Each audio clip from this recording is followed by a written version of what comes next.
Dave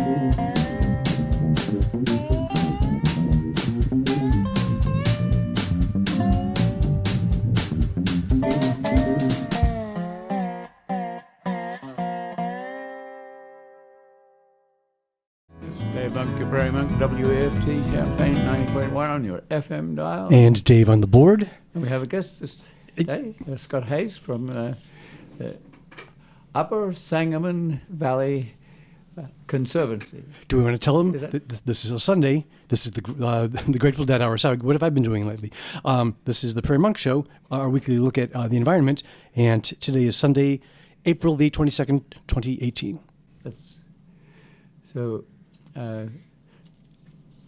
So this has been a busy week, and we've had a lot of international people in town for Ebert Film Fest, which is always very time-consuming but interesting. So we need to utilize Scott's capacity to bring people together here, and I'll get him to introduce himself. Tell us a little bit about where you've come from, and so that people get just used to your voice a little. Mm-hmm. And then let's launch into the Upper Valley. Sure. So, okay. All right. So I'm Scott Hayes. We're the Upper Sangamon River Conservancy, and we have been an organization since 2009. I helped to found the organization along with the current president, Bruce Kohlrabi. And I've been active in the community for a while, doing many different things, and this is probably my favorite thing to do over the years. And I can tell you a little bit more about the USRC and what we do and what we have coming up as we go along. So, did you grow up in this community? Where are you from? I am from the sunny state of Florida. So, oh, wow. I grew up in Jacksonville, North Florida. My family's still there, and I grew up on rivers and water and the sort of Everglades? Hardly. The other end of the state. So, yeah, South Georgia. My swamp was the Okefenokee. Okay. So, yeah, I've canoed the Okefenokee, spent time on the Atlantic coast and on the Swanee River. That was my river back then. We had a beautiful river called the Itchitucknee, spring-fed.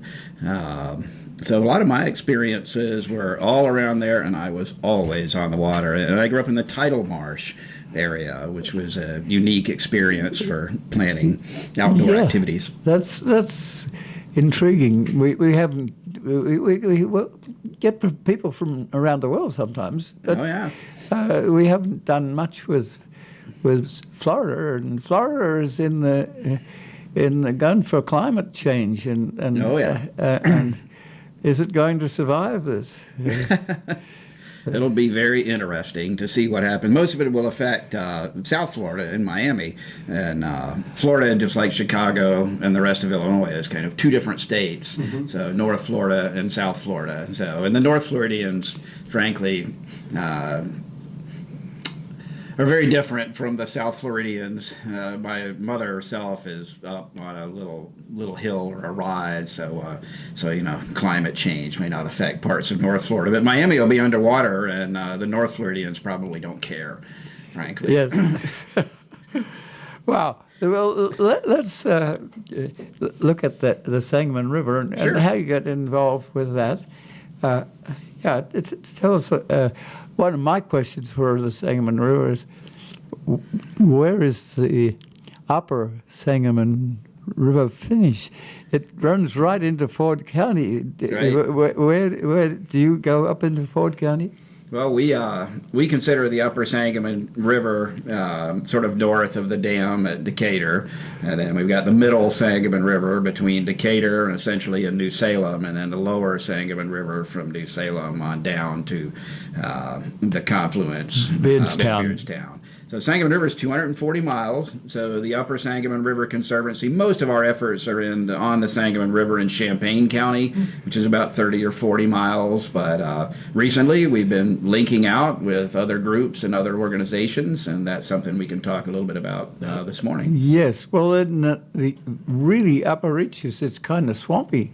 It's a little bit like what it was before we drain things. Yeah, it gets really interesting up near Aerosmith. There's an area up there that has interesting history, clash between the Fox and the French Indians that not a lot of people are aware of. This happened back in 1740.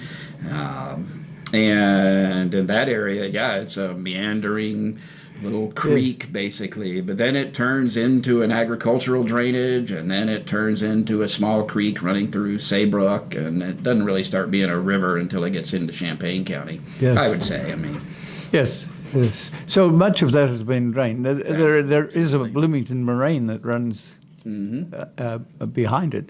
Well, it begins at 2 drain tiles in a field near Aerosmith. Yes. So, well, there's probably Palmate. There's probably 10 or 20 of those little drain tiles exactly right. that come together. That's right. So yes, keep telling me more about this because you know it and I don't. Oh, the Sangamon River's got, incredible bits of history, and it's an incredible river for exploration. Most of what I've done on the river has been the Sangamon River in Champaign County, but I have done it from county line where it comes in to the county line where it goes out. I feel like I know every twist and turn and every bend and maybe not quite every tree, but almost every log jam and blockage. Yes, it's hard times taking a canoe from Mahomet to Allerton Park, for instance. Well, I mean, that would be quite a journey. There's some nice places to take in and out. And one of the things that our organization does is focus on trying to keep the river at least passable by canoes. So there's some interesting things that probably we try to more do. water in it now than there was at settlement time because there's more runoff. It's a very interesting question, because I think I've been told that the water on the landscape, now it drains the landscape in a matter of hours, where previously it drained the landscape in a matter of months. Yes. And so the Sangamon, definitely, it'll shoot up 8 feet in a matter of hours after a significant rainfall. So you do canoe as a result of some of your earlier lifestyle. And we are kind of concerned about that. We would like to have a Sangamon Valley that was accessible. Right. And it has been an entry for history for settlers came up when there was no railroad. That's a very good point. They came up in the spring when there was enough water to get places.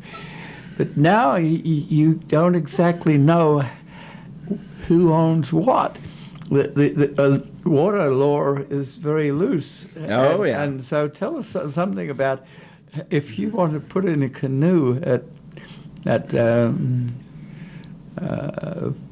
Fooseland, for instance, right. How would you be legal on the way down? Can you occupy that river, or is it, if I put a fence up at Fisher, do I have to obey the fence and get out and go around it, or what? That's a very excellent question. I love this question. And this is an area I think where we're going to work in the future. So Illinois water law actually conflicts with federal law. So federal law does grant access. Waterways are considered to be a public good. The water itself. So we really have to distinguish between the water and the land that's underneath the water. So when I moved to my house, I've got 3 acres on the Sangamon River north and east of Mahomet. Your deed to the property includes the halfway mark to the center of the river. Yes. And so, and if you own both sides of the river, then of course your deed includes a river. It kind of threw the person that reviewed my deed, because said, Scott, there's not 3 acres here. This concerns me, in the purchase and the geography of the deed. And I said, well, there's not 3 acres of land. It's 2.5 acres of land, and it's about a half acre that's underwater. And yes, I pay property taxes on the 3-acre land. However, it was very clear, and the spot that I own has the Sangamon River kind of on the north boundary, and the south boundary is a little creek called Crooked Creek, which is a periodic tributary that drains a farm field. I can tell you more about Crooked Creek, too, a little bit later. And I said to the realtor, well, I could put a dam up on Crooked Creek and make a nice little lake. And it's like, no, you can't do that because we can't obstruct the flow of the water. So even anywhere, we can't put a dock up and we can't put a fence up. There's an interesting story of a property owner on the Fox that put barbed wire across the river to stop canoeists from passing, and it was illegal to do that because you can't impede the flow. Well, this has happened to extreme in other places like Colorado. The Colorado gets to Mexico. It hasn't happened here yet, and I'd like to just share, for anybody that wants to get on the water, so basically here's the way that it works. There are public places where public entities like the Forest Preserve District in the village of Mahomet own spots along the bank of the river, and if you own the river, then obviously you own halfway to the middle of the river, or in the case of like the Sangamon River Forest Preserve or Lake of the Woods, they own the whole river. The land underneath the river. And so you can grant access. Any owner can grant access to anybody interested in recreational activities on their property on the river. So you've got to think of it this way. So if the Lake of the Woods owns the river down just north of Mahomet and they own the Sangamon River Forest Preserve, then we can let people into the river in those areas. Now, the question is going between those two places. So when you go in between, the idea is, or what we always promote, is that the river is still a public good, that is to say the water. So if you stay in the water and in your boat, you're within, what we consider to be legal. If you have to get out in portage, or even if you step on the ground underneath the river, then you're on private property. So basically, and again, there's no, the legal interpretation might clear this up, but for the most part, property owners are okay if you're floating by. It's when you get out, or you throw trash, or people will camp in somebody's backyard, that kind of stuff. And, yes. So, to alleviate that, you have a bunch of friends of the Sangamon River, right? And I think there's a foundation that goes with it, and those people can line up to be friendly associates of the river. Well, I wish we had a foundation. We don't have any money. So if you have some big donors that want to contribute, we'd be glad to do that. But we don't. There's the Land Conservation Foundation that tries to purchase pieces of land along the Sangamon River, particularly in Monticello, but that's not what we do. Okay. And I haven't done that yet. So that's one step. Budget. So you're starting off with people. And right. I've been interested to watch you working with people, so the number of people has increased, and that's right. It needs leadership. And I'm thinking of a young man who, in the St. Louis area, started to work with the Army Corps of Engineers to clean up that site. Right. And then he gradually got all the way up to Minnesota. And involved millions of people. Well, probably not millions, but a lot of people. And a lot of services, because they were pulling out cars and refrigerators and all sorts of things. And you've been doing something the same. So tell us a little bit, because I've been watching your video. So you have a person who's making this public. Right. And yes, tell us a little bit more about what you've been doing and a little bit about the science of it. Because you not only get people, but you're getting people who have science interests. Right. And you're teaching them how to view things. Right. So you just don't go past that tree that's got a beaver activity on it. You explain that this is an animal that's eating the bark. So tell us a little bit more about what makes it exciting for you to gather up people. Yeah, that's there's a lot to that question. Let's start with the trash. So on every float trip, we went down the river just yesterday from my house, which is about 3 miles north of Lake of the Woods, down to Lake of the Woods. You're somewhere near the Hazen Bridge. I am very near the Hazen Bridge, about a mile south of the Hazen Bridge. And the Upper Sangamon River Conservancy actually stewards the Hazen Bridge property on behalf of PACA, who actually owns the Hazen Bridge. And there are still some Hazen families, right? Oh, there is, and I've met them, yeah. Yes. I had the opportunity to actually interview one for a column I write for the Muhammad Citizen. Very interesting. So I met one of the Hazen family. But so we went down yesterday and probably got a huge garbage bag full of trash, just incidental, just picking things up. But every year, the Upper Sangamon River Conservancy has a big community event, river cleanup, and we rent a dumpster, or actually a dumpster is donated by Republic Services, I should say that. And we put that on Forest Preserve property typically, and we'll come down, put 7 or 8 or 10 or 12 or more canoes and many kayaks on the river, and everybody picks up. We bring shovels and picks and everything we can find to pull everything, a lot like the guy on the Mississippi, but we're doing it on the Sangamon. And we have yet to find a car, but we did find a car door. So there's a car, and I think we found a bumper, and we found an engine block. So plenty, I mean, every time we get in the range of 25 to over 30 tires on every one of these cleanups. So it's really interesting what we pull out. I mean, we've pulled air conditioners, televisions. There's a bank safe up by the Hazen Bridge, so we wonder what the history of that is. We can't lift it, though. It's too heavy. Yes, you almost need grappling irons. Yeah, we would get some of these things. Right. So that's a big part of what we do. Always picking up trash, and no matter what you do, it feels like every trip there's more and more trash. I get embarrassed by that sometimes. If I have to have children picking up adult trash, right? It's not their trash. No. And I hesitate to have a whole bunch of scouts. Right. Go out and pick up other people's trash and not have something exciting associated with. And you've been somewhat associated with the prairie that's up the north end there. And that's something that they can see. They can see the plants growing. And tell us a little bit more about that prairie. I forget its name at the moment.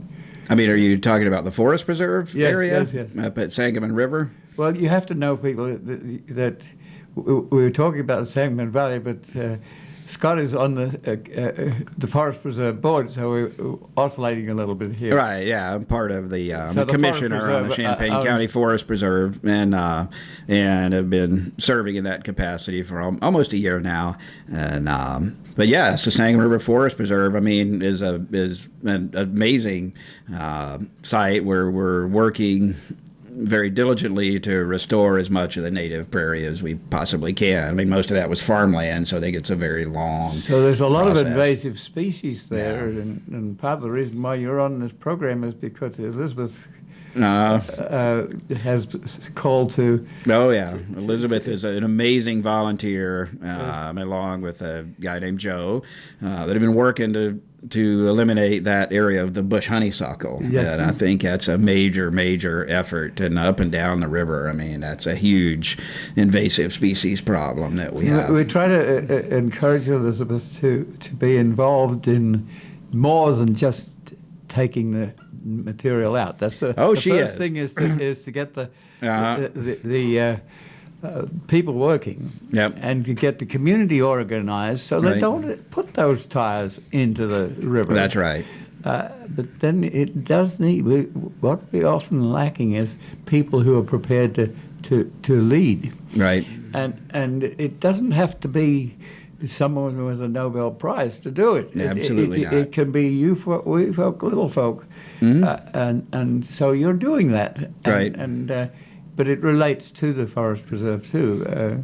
Everything that we do, we use the Forest Preserve sites. There's essentially three major forest preserve sites along the Sangamon River in Champaign County, starting with Sangamon River Forest Preserve, Lake of the Woods, and River Bend. Oh, you have a Nettie Hart Woods too, I think. We have, well, that's the university. That's not owned by the Forest Preserve. Forest Preserve also owns a very nice site at the Riverview Retreat Center right off of County Road 2500. A lot of people don't realize, but there's 20 acres of very quality hardwood forest right there, and there's a little a place that can be rented. It usually has a gate, but people can walk around the gate and take a hike. I'm not aware of that one either. It's south of the Nettie Hart Woods. It would be north of Nettie Hart Woods, just slightly, because it's off of 2500. So yes, if somebody wants to go, so the way to get to that would be up Highway 47 off of I-74, the other direction from Mahomet. So you'd be headed north, you'd turn left on 2500, cross the Sangamon River Bridge, and make the first right. It looks like you're driving down a driveway, but there is a sign that says Riverview Retreat Center. You can drive to the end. There's a gate. Again, the Forest Preserve, we usually keep it locked because we don't really keep it staffed, but you can park and there's no fence, and so you can walk the Forest Preserve property.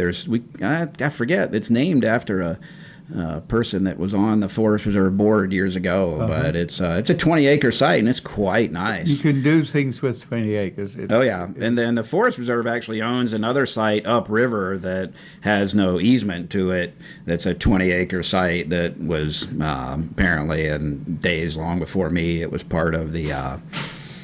It was a repossession that the county took possession of, and then the Forest Preserve took possession of that. And so we've got some nice properties along there. Actually, as you go up 47 past Fooseland, there's a lot of swampland in there, and there's a number of clubs that are sort of settled there. Right. And that's not farmable land, but it's a natural history land. Right. That's one of the things I really like about the Sangamon River. I live on kind of a bluff on the where I am. The river flows to the west in a east-west direction because it kind of makes a loop, and then so I'm up on a bluff. So I'm about 30 feet off the river, but on the other side of the river, it's about 5 feet down, and it's all just a massive floodplain and undevelopable. And the Sangamon River still has many of its floodplains, intact up and down the river. Yes, when the federal government was divvying out land, they had a hard time selling the swamplands. Well, my understanding is the only people that wanted it were people that were going to harvest the trees, and then they'd leave it. And believe me, there's a forest harvest lumber organization, and it tends to go in and clear cut, which is kind of sad because you could pull with the aid of levers and whatever pulleys. You can pull trees out without necessarily having to clear cut.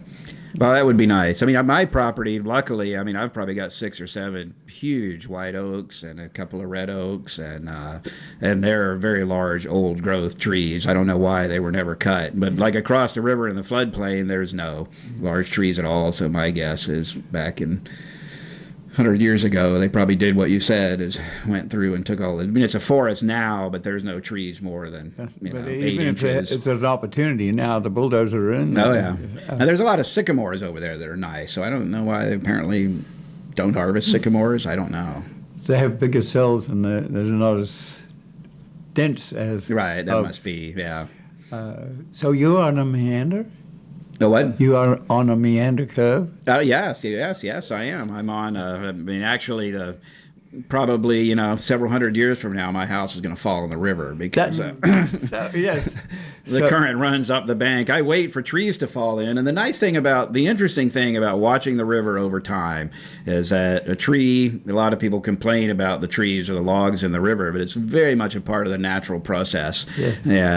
And a tree will fall in, it'll block the river. Eventually, the tree will open kind of like a gate, where the lighter upper end of the tree will turn downstream and the trunk will be upstream, and then they'll angle and preserve the bank. And so I have a really nice, very large tree that fell in on the bank that's actually acting as a weir, essentially, to keep the water current from continuing to eat away.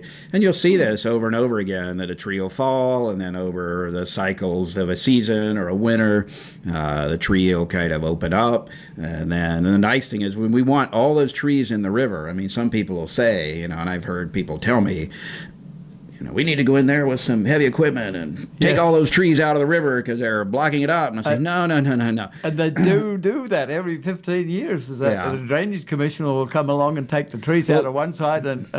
Well, luckily, the Sangamon River, and I didn't know this because I was asking about this, doesn't have a drainage district authority. All the tributaries do. But the Sangamon River's jurisdiction is DNR. And so Department of Natural Resources. That's right. And so not one of the drainage districts, although every tributary, yes, they come through the tributaries and strip them out in a very... So are you generally teaching your clients running water in a river development? You're cutting in under your bank, but there will be a deposit on the other side, and the deposit is sand, and if you want to have a party in a beach, you would have to be on the other side away from you. You'll be looking over from a bluff.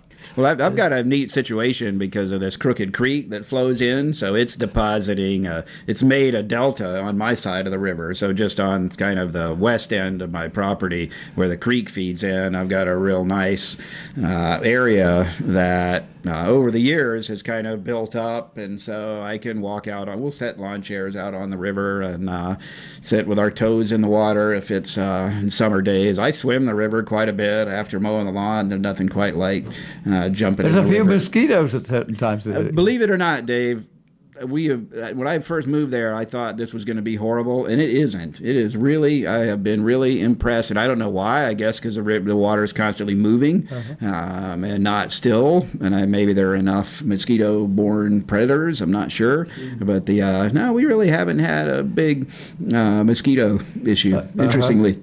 Now, we get some no-see-ums and things. So that's the surface geology. Yep. So you have a moraine, but underneath you have sigmoid curves where the gas company stores its gas. and so you have a geology there. Right. To some extent, when we're looking at connectivity, we're looking for places that people can go and educate themselves.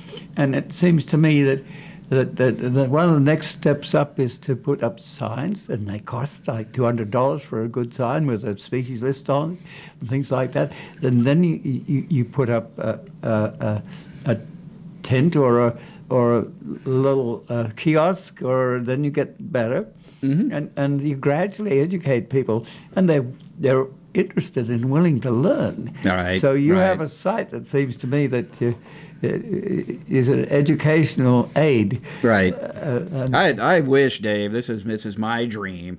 And I try to keep my dreams manageable. I'm not trying to change the world, but I would like to change the Sangamon Valley and the way people think about the Sangamon River. So in essence, I would think of 3 types of signage I would like to see that would be real simple. One, I would like to see watershed signage, where on every roadway where you're entering and you're way away from the river, but you're crossing. So the watershed has a very distinct boundary, as you know, way outside of the river, but you're driving into an area where every tributary, every waterway, every storm sewer drains into the Sangamon River. And so people need to know that, we're driving into the Sangamon River, and if we do anything, if we litter along the side of the roadway, these ditches which seem, I don't like calling anything a ditch, they all run into the Sangamon River, ultimately, which runs into the Illinois River, which runs into the Mississippi, which runs into the Gulf, which ultimately, whatever trash you have will end up in the Pacific someday and swirling around making an island.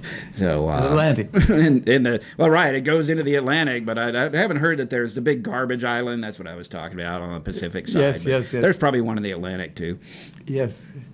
So anyway, that's much bigger. But yeah, we try to make these connections. So I'd like to see one signage on the roadway, along the roadways that say you're entering. And so there a lot of states have done this. I don't know how much, I think Kentucky has watershed, you're entering this or that watershed. don't litter. Second signage is just crossing bridges. I mean, so many times, just like at the Hazen Bridge, you cross the Sangamon River. You don't know you're crossing the Sangamon River. You have no idea. Well, yes, some of these concrete bridges, you don't really see it. You don't even see the river. I mean, the way that river is designed, the way that bridge is designed, the same is true at the bridge over I-74 on the interstate. They just put a Sangamon River sign on I-74 over the Sangamon River. Especially if you're in a CRX or a very low car. If you're in a low car, you'll never see it. You can't see that. And the old bridges like the Hazen, let's say, back in the day, you could have never driven, 80 miles an hour across the Hazen Bridge. You would have had to drive slow. The way they're made out of this iron truss, you can see the river. I mean, so much different. These concrete bridges with guardrails. Yeah, I mean, I would say that, I'd be surprised if, 1% of the people that drive 74 know you crossed the Sangamon River. Is there ever a chance that this Hazen Bridge, folks, is a regular older bridge that's been replaced by a concrete bridge that will take farm equipment, and the Hazen Bridge wouldn't take a harvest equipment at the moment. But the two ends have been cut off, so you can't really drive across it. No. One of these days, we need to have an access so people can drive across it. That might mean that the pedestals are not safe, or so it might be costly. But PACA owns that, Preservation and Conservation Association. Right. So you've got several layers. I took just this week to the Prairie Rivers, a map, a contour map of the Tennessee Valley. Oh, I actually saw that map. It's a very nice map. I want to see one for the Sangamon Valley. That's what I was wondering. Right. So I'd love to see that. And that would be awesome. You need a cross section, and there's a woman just up the road from us who has had kids put together a cross section of the aquifer that's underneath. Oh. And she's got bottles, and you can see where the water. Oh, right. And so yes, you need a cross section that shows you something of the geology, and how the land has been crumpled and pushed. Yeah, that map is fascinating. That Tennessee Valley map. So it's really, and you don't see it, and you don't get a sense of that geography, because I think one of the things that when you're in Champaign County, it is an incredibly flat county, but when you start getting near the Sangamon River and these, the hill in Muhammad is a pretty impressive hill, but you don't really notice it. Oh, yes, you do. Well, it depends on where you came from. Right. If you come from a mountainous area, don't you never even know 74 as you go up over That's the hill. Right. That's right. You're really clearing a major, increase and decrease in terrain there. So I'm watching the clock here a little bit. We really want you have some events coming up. We do that relate to all this. So let's not talk our way around. Let's get you to perhaps relate some of what we're talking about to the events that you will have coming up, and we may need to repeat them. So let's enter into some of the activity here. All right. So we do a number of activities all year long, but the big one we have coming up, and the one reason I wanted to come by today was to promote May the 5th, which is Saturday. We have what we call the Sangamon River Showcase. It will be at the Isaac Walton Cabin at Lake of the Woods Forest Preserve, and we'll be there from 11 in the morning until 3 in the afternoon.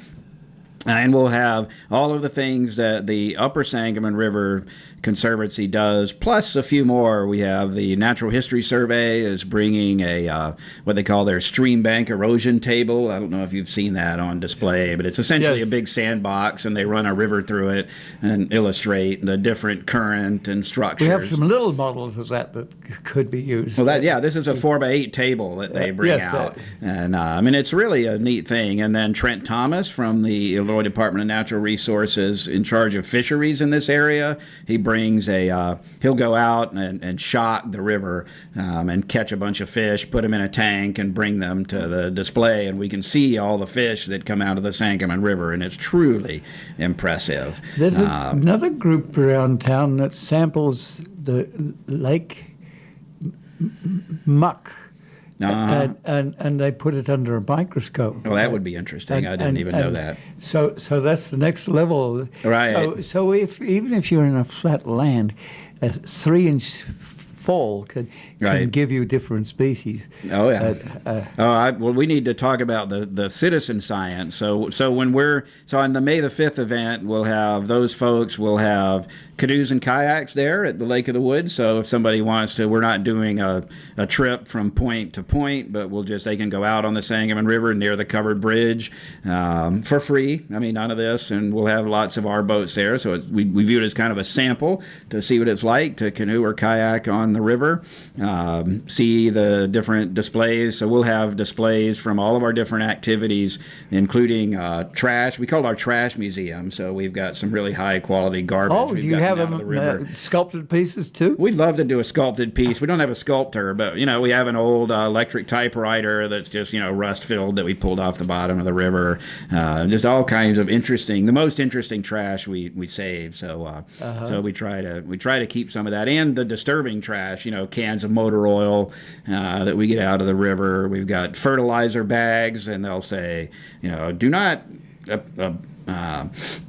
apply this fertilizer anywhere near water sources, and we pick it up floating in the river on our trash cleanup. So a lot of this stuff is designed to raise awareness of the stuff that we find. So do you have a small acreage where you can have? You don't have to be a sculptor with a degree to sculpt with. Well, I don't know. Some of these things. I've had some people tell me that they want to make a trash sculpture. So I think that would be. I think that would be a really neat thing to do. But yeah, my creativity applies in other areas at the moment. So do you have a small stretch where the people who want to go from A to B can go to A to B? On the 5th, all they'll do is take in and out at the same spot. It's the current on the Sangamon, really easy to paddle upstream. So we just say go upstream, maybe half a mile or up to the covered bridge and back.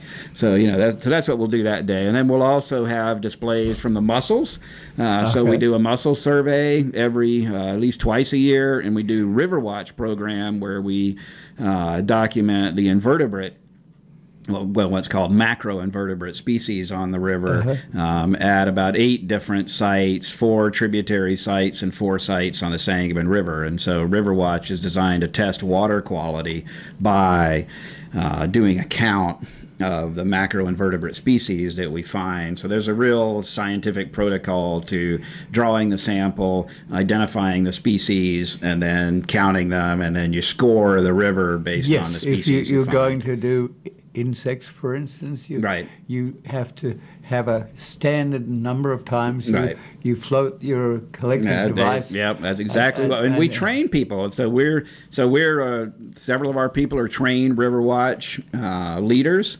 But the citizen scientists can come and join us, and they can learn how to do this. They can be certified River Watch trainers themselves, and the citizen science part, we get really great turnout. We had 60 people doing a mussel survey last year up at Sangamon River Forest Preserve. Are these mussels that are being added, or are they mussels that? No, they're not adding mussels here. They're adding them over on the Salt Fork, the Natural History Survey, but not on the Sangamon. And I have to say this.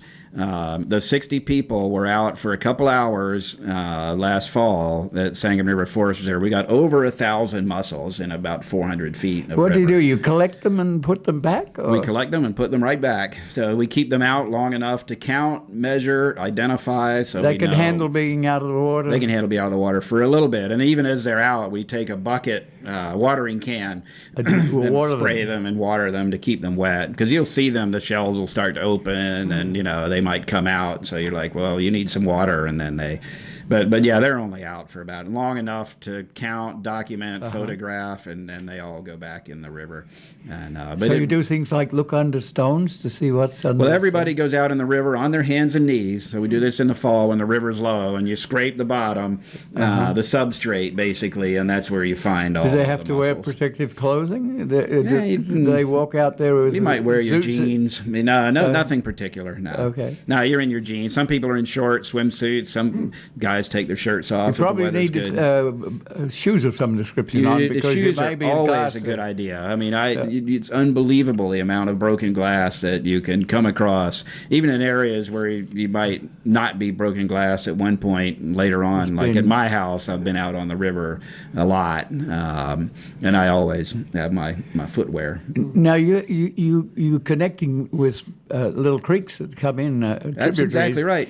But scientifically, often it's very helpful to have signs on the river, right? So that a person can go to the same site, right? So.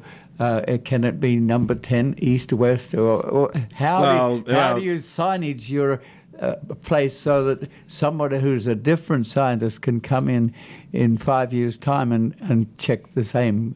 So every time we bring a piece of paper with a spot where they draw the site and they identify the geographic coordinates, and then we have a sketch artist, and the coordinates are listed for the basics of the site, and then we map, we call it our treasure map. So you just draw the major features, the river, the trees, and then indicate on that map, particularly for Riverwatch, your sample site, so where you drew the sample. So we have a documentation of where every sample was drawn, and the idea is within that same sample site, you sample slightly differently each year so that you're not really doing it the same way.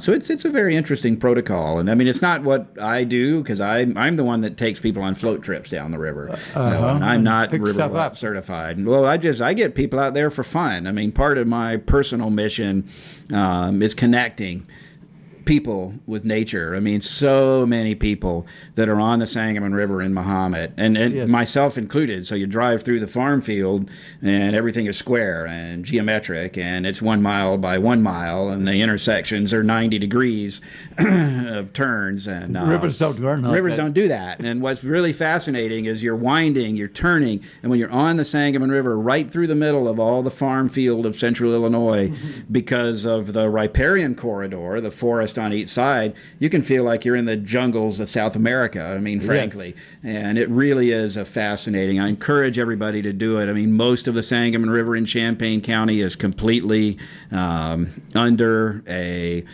canopy of trees that connect from bank to bank. So it's really quite beautiful. 94% of Champaign County was prairie, but the rest of it was along the Sangamon and other tributaries. Right. We have 5 tributaries that come off of those. People don't realize how many rivers and water, and that Champaign County is a headwater of at least 3 major rivers. An artist that would do the counterpart to the Tennessee Valley thing. We should definitely do a contour map. It would be amazing to see it, and I think a lot of people don't realize, like when you cross the hill where the radio towers are on I-74, you're essentially crossing into the Sangamon, watershed. Now that little Kaskaskia area flows south and out of Champaign, a little further south. And Ambra out of the south end where campus is. I'm not even sure what they consider its headwaters, a Salt Fork. That's right. Towards Vermilion County. Towards Vermilion County. And we're a continental divide, so people don't really realize that Champaign County, because the rivers on the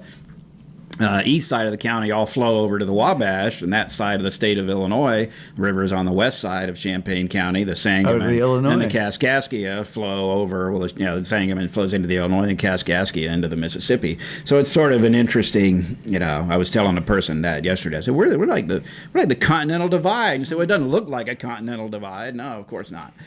One of the things that worries me here is that you do get some leaders. You get people in the Natural History Survey who know this sort of stuff. Oh, they're incredibly intelligent. There's a big gap between the people who are walking the street and the people who...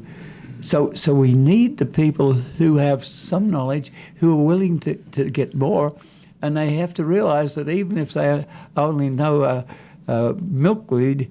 At least they know milkweed, and they're one step ahead of somebody else. That's a very good point. How do you encourage them? That's a very good point. Well, I think what happened, the way we view it is we want to make people into naturalists and make people into environmental advocates and make them into the kind of person that works for the protection of natural areas, waters, wildlife. And the way we do that is by getting them off the couch, getting them into the river, getting them their hands in the substrate, digging out mussels, picking through things and looking for the macroinvertebrates, gathering up the trash, and just having fun on the river, just for photography.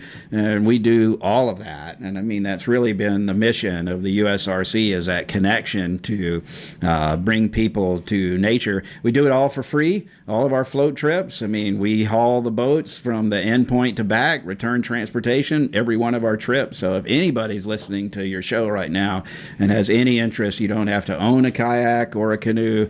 We provide all the services. I mean, if you go to Kickapoo, then you pay. Meet? Where are they going to meet? Just what? The USRC website, www.sangamonriver.org.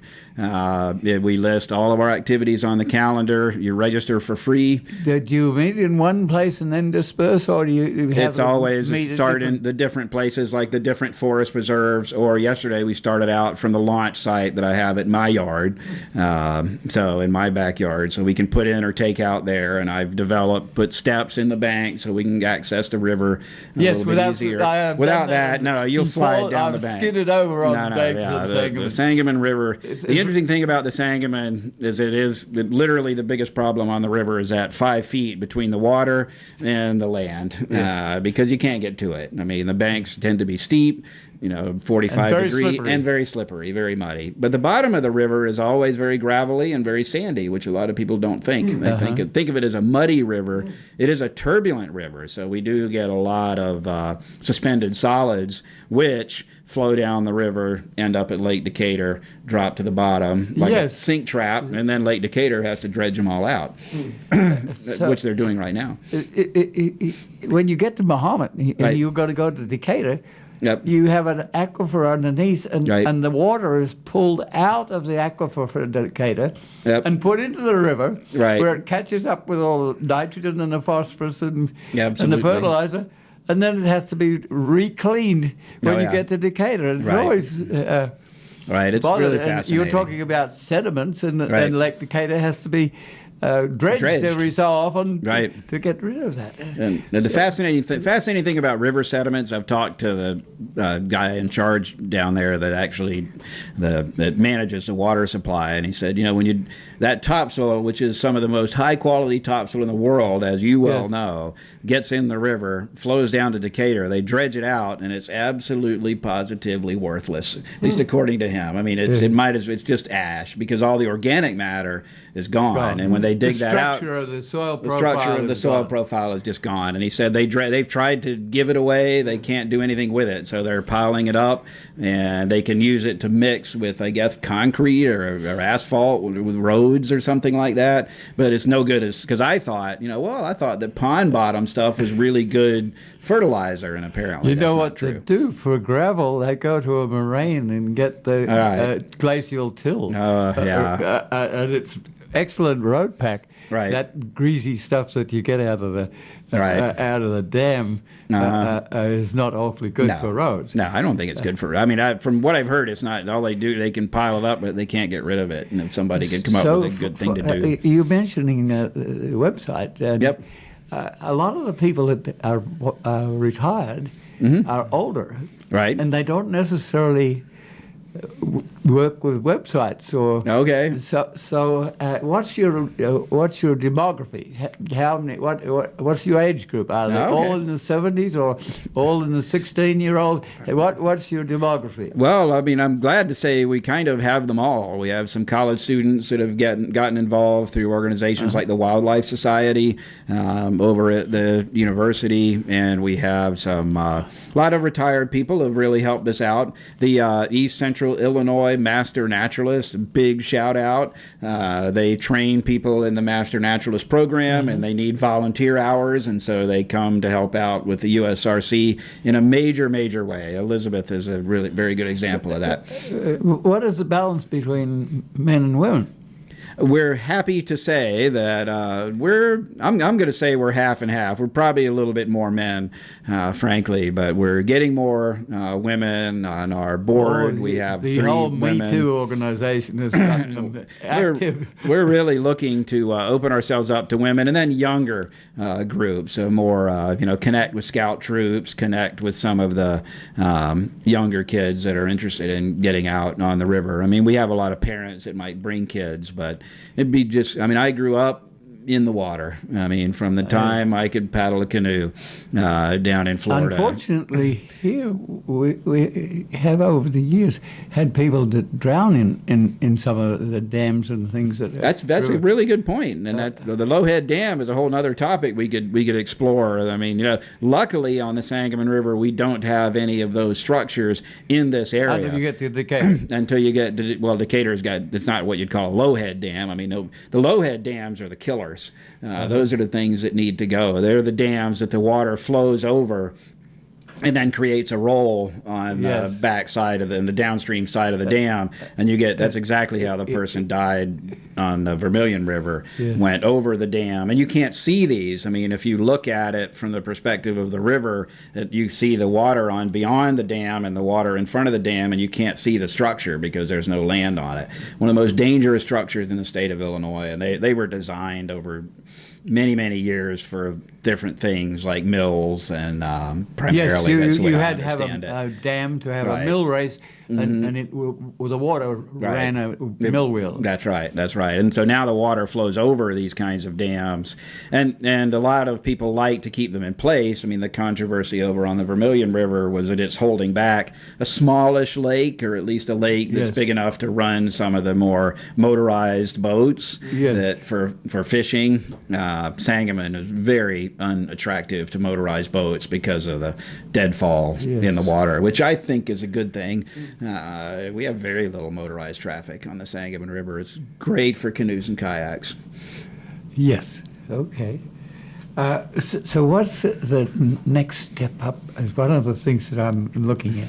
Let me look at 6 months. All right. So, wow, we don't have too much time. Awareness, frankly. I mean, to really make people, I mean, a lot of people, when they think, people in Champaign County, I mean, Kickapoo has become our river if you're going to want to go canoeing, and let's go hit the Middle Fork, which is a beautiful river, major threat. But we want to raise a profile of the Sangamon River as Champaign County's river and really begin to get people to think about interacting with the river. So many people, including the property owners. I mean, when I bought my property owner, it was a garbage dump in the backyard. So Bruce, you could drive down one of those roads near to you. I mean, Bruce has a folk song, and it's called "Take It Out Back, Dump It in the River," and that attitude is pervasive among so many people. And you can see it when you go down the river. They'll have a small ditch that maybe runs into the river in somebody's backyard, and boom, that's where all the old bed frames, cars, washers, motorcycles. Well, part of it is to try and control the erosion. So they say. I mean, if you wanted to justify trashing your river, you could say that, I suppose. Now, some of these things, there's connectivity. How do you get from the Kickapoo Trail to the Bloomington Trail coming in from Bloomington? that would be. So we need. We need some coordination. Right. It goes across perhaps 10 counties. Right. And it needs to be a group of people who can look at the area more generally. They're often more academic, perhaps. Right. But they're also people like the Isaac Alton that you mentioned. Right. They've, over the years, contributed to overall thought. How do you envisage getting to the next level? Your wife is in Carol is in charge of the Prairie Rivers. And, right. So that's looking at rivers more generally. I think, and one of the things that she's really interested in is that, I mean, I don't think you get to the next level without connecting people with place. And I think that people have to appreciate the prairies. People have to appreciate the rivers, the land, and what's here. You don't have to go to Yellowstone to have an amazing natural experience or Grand Canyon. You can do it right here in Champaign County. Also, there's a little economy in this. Yeah, there's a huge economy in it. If people want to come, if they're riding a bicycle across the country, That's right. they want to stop off at a place called Monticello, or Right. How do you provide this sort of facility? Right. There has to be a local awareness. There has to be a local awareness. A restaurant with a bicycle on it. And there has to be. That's such a great point. And I think, the villages, we're working more closely with the village of Mahomet. Our president, Bruce Koravi, is a Mahomet village trustee. I think Mahomet is very interested in raising the profile of the river, and this hasn't happened then over I have time. a question that's more general. Okay. How do you get from Mahomet to Farmer City? How do you connect where there's an active line?